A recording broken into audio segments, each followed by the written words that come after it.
Nyeniteka Gelase Daniel Ndabirabe umukuru w'Inama Nshingamateka asaba abarundi gutsimbataza umunsi wahariwe gufatana mu nda ku mitumba canke karitiye bigize Uburundi. Ivyo yabivugiye ku mutumba Ruvumu asanzwe avukako muri komine ya Matongo mu ntara ya Kayanza igenekerezo rya 2 Myandagaro umwaka wa 2024. Mwijambo yashikirije abene gihugu bari ngaho yavuze ati: Uno munsi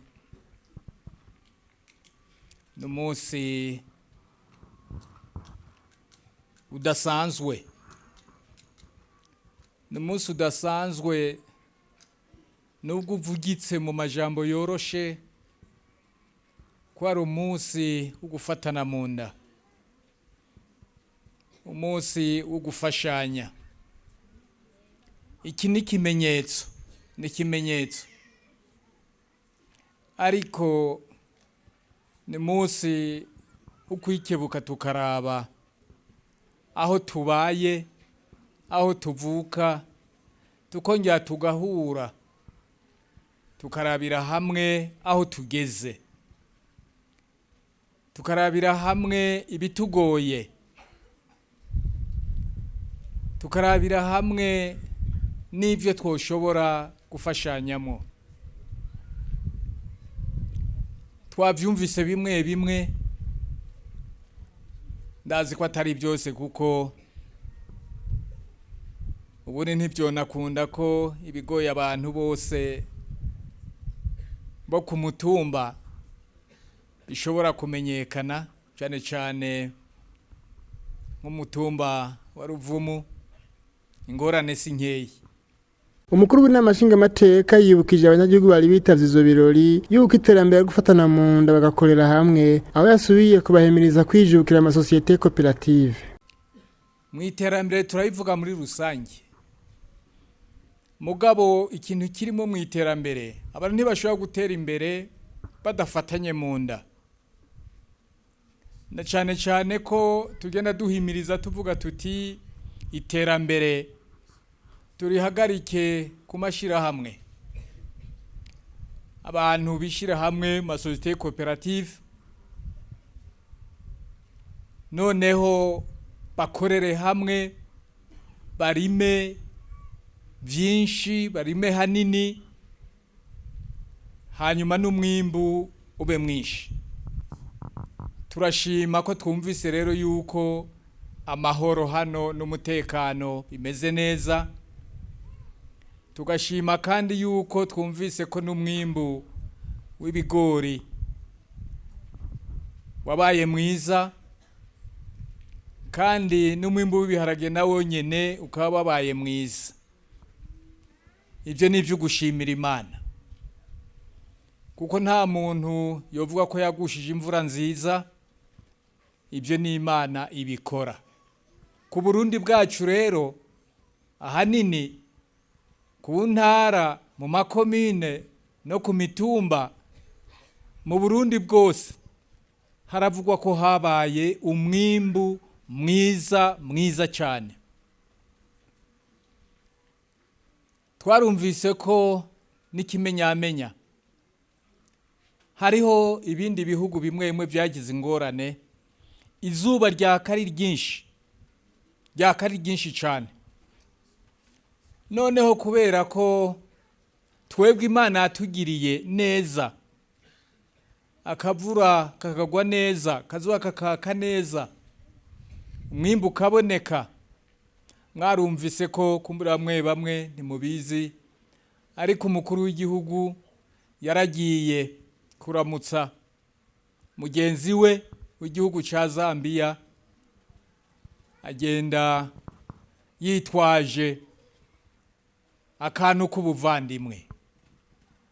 Ni ukuvuga kuri tumwe Imana yaduhaye, utugori turaboneka, uduharage turaboneka, nawe yarafashe utuntu ushoboye kuronka kugira ngo arabe aze kuramutsa abandi bari mu ingorane z'ibihe bitoroshe kubera izuba ryatse ari ryinshi cyane. Murumva rero ko ivyiza no gusabikanywa no gusangirwa uno munsi rero hano twaje tuvuga yuko dushire hamwe utwo twashoboye kubona kugira ngo dusangire dusabikanye. Iki kimenyetso rero nico uko umwaka uheze muri ano matariki twama twibuka abarundi tukaza duhurira ku mitumba iwacu kugira ngo twibukane dusangire hamwe utwo duve nubwo twoba ari dukeyi kuko bike bikahanira bankana naho twoba duke buriya igikomeye n'umutima naho birashobora kuba ari na byinshi ariko abantu ugasanga ni banyamwigendako nta nubwo bashobora kwiyumvira abandi. Uyu rero ngo twatubivuze n'umutima ni kimenyetso umutima twese turi bamwe twese dusangiye ugupfa no gukira twese bitugorera hamwe nk'hano ku mutumba ubundi wagize nk'ingorane abandi ku mutumba baraheza bagahaguruka bamufata mu mugongo yaba uwagwaye bakamujana kwa muganga twumvise ko hariho abagiye barafashwa. Iyi ngendo rero ibandanye iki cibutso rero cuno munsi ni no kwibuka n'akahise twaciyemwo kugira ngo tugende twibukirizanya umubano abantu bari bameze neza.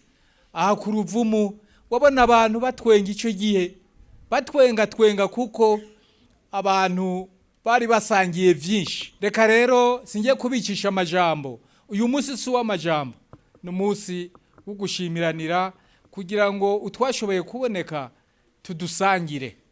Ngiye rero kugira ngo ndabashimire mu izina ry'Inama Nshingamateka ko abanyaruvumu meze neza. Nyeniteka yasozereye ijambo yibutsa abari bitavye ivyo birori ko gufatana mu nda ari umugenzo n'umuco biranga abarundi, aho yabahimirije kwama bafatanye mu nda mu bihe byose. Uyu munsi ndayize mvuga nti ni kimenyetso cy'ukutwibutsa aho twaciye, tukutwibutsa aho hambere ko byari bimeze, nico navuze.